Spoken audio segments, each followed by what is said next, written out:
All right, so Christine's eating. Oh, look, she had broccoli.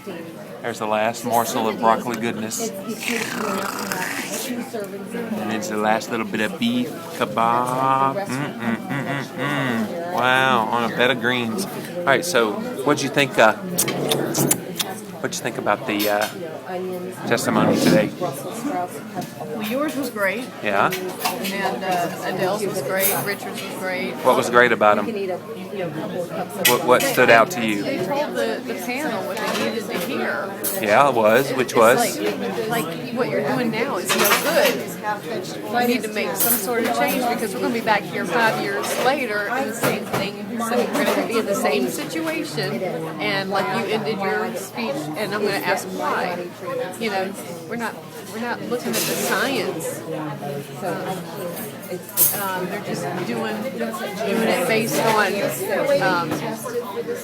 these agencies that are subsidized with money. You know, like the grain industry and everything. And they don't actually care about the science behind. So what did you think about all the special interest groups that were here represented? Did you catch the one with the sugar? The sugar one tripped me out. I was sitting back there like, you've got to be kidding me. Sugar is a part of a healthy diet. Oh yeah, tell that to a diabetic. And then the PETA one? Yeah, PETA was pretty funny. And I tweeted this on Twitter where they were talking about all the milk substitutes, and then the very next speaker was from the Dairy Council. That was brilliant. I loved Adele's thing because she just told the panel what they needed to hear. Yeah, she really hit them between the eyeballs. I'm going to ask her in a minute about that, but thank you so much. All right, we are here with Sally Fallon. Tell us how you thought today's testimony went. Well, I was very heartened to see so many people who truly were outraged about the dietary guidelines. When I testified 5 years ago, I was the only one who said that these guidelines are a mess. Nice talking to you. Meet you. We'll be in touch. So where were we? Yes, a lot of people objected to the demonization of healthy, high-fat foods such as cheese and eggs and meat and so forth. And it was good to hear from people talking about the very serious consequences of this kind of diet. Right. So do you hold out hope that they're going to make any changes? No. I have no hope whatsoever. But what I hold out hope for is that there'll be enough controversy in the media that people will realize that they really shouldn't be following these guidelines. Yeah. Well, thank you so much for all your work. Thank you. All right, here we have Pam Schoenfeld, and she is a registered dietitian who believes in the right way to eat. You were sitting in the dietary guidelines comments today. What did you think about it? For our side, I couldn't have asked for a more dynamic crew of speakers that presented the message from their individual viewpoints with passion and integrity and truth. And I just think that's what the audience is going to come away with. Yeah. For the other speakers, some of them are well presented. Some of the vegans, vegetarians made passionate pleas. They cited studies that they felt supported their position. I'm not versed in all those studies, so they didn't obviously cite authors of the years, but they alluded to them. And they felt very strongly too. And some of them were very well spoken, and I can see how they could sway the minds of either the committee or the audience. And then there were a lot of people that were just patting the committee on the back for a job well done. And of course there was the typical industry people that needed to make sure their products were not being forgotten. And the most notable of these, I think, was the meat industry. And the dairy industry was in there too, 3 representatives from the dairy industry. Unfortunately, they're still hanging on to that low-fat dairy message with all their life. I guess they've got a great market for their butter fat, so they really don't need to tell people that it's okay because people are going to ice cream, and that's not going to dry up anytime soon. Well, and the meat ones, they were also focusing on the lean proteins rather than the fatty cuts of meat. Well, they knew that that's what the committee would accept. Right. You know, they're playing the game. The Metabolism Society, Jimmy Moore, Richard Fineman, Adele Height, Geoff Bullock, they're not playing games. Right. They're telling it like it is, and we're not afraid to anyone to question us, because the truth is that's what science is. It's about questioning, and we want to find the answers. And Richard Fineman made the offer of the debate. I hope they take him up on it. I have a feeling they're not going to. Yeah. I'm hoping that the Committee for a Healthy Nation will take this project and bring the message to the American people that they basically had the wool pulled over their eyes, the low-fat wool, if you will, and they can wake up and they can feel confident knowing that the other side of the story that they're now really starting to hear, because people are hearing the story, is based on science, is the truth, and it's not going to hurt them. Rather, it's only going to help them. Yeah. So that's my hope, that this will lead to that type of communication in this country. Well, thanks so much for being here supporting us. Oh, thanks, Jimmy. We really appreciate you covering the story. All right, who are you?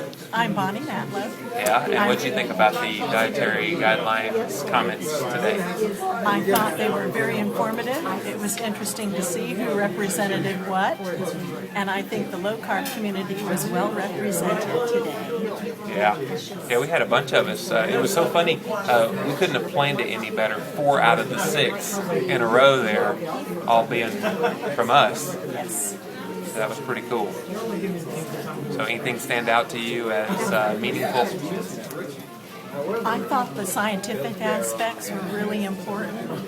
There are things in there that people said that are actually in the library, the NEL library, but because of I suspect the reviewers being on a low-fat, high-carbohydrate diet for so long, they're cognitively impaired.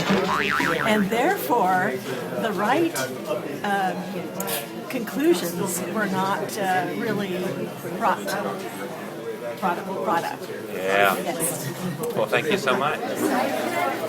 We are here with Geoff Bullock.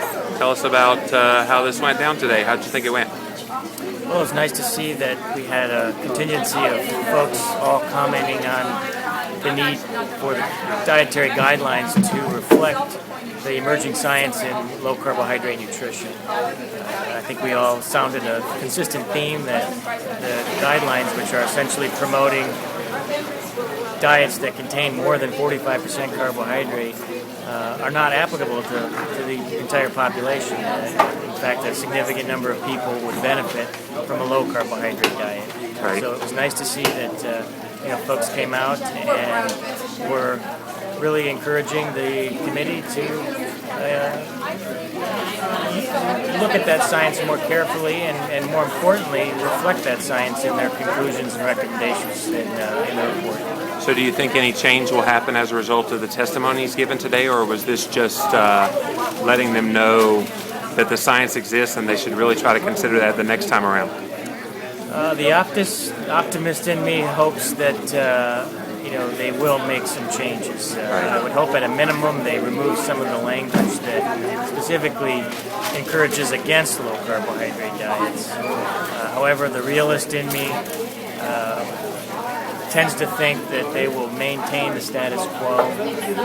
But I think it's important we're on the record and we're making our case, and eventually I think things will change. So we're charging forward. Right. Thank you very much. Adele Height here. Tell us how you thought today went. I thought it went very well. I was impressed that there were a large number of people who don't seem to be very happy with the proposed guidelines, the way they are right now.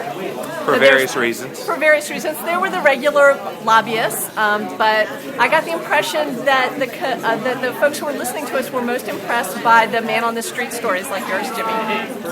Gotcha. Well, do you hold out hope that there's going to be any change happening as a result of this? I don't really, to be honest. I don't think that there will eventually be a change when people like you and I get to write the guidelines. There you go. Someday. Yes. We are here with Dr. Richard Fineman. Tell us how you thought today went. I thought it was extremely interesting and leads to really new ideas. And in a nutshell, we don't need any guidelines. What we need is 5 different bodies of information. We need 5 committees. We need a vegetarian committee. We need a low-carb committee. And we need people who really understand each of these different diets and can tell you what's good about them rather than what's wrong with the other guy's diet. That's what I think. Thank you.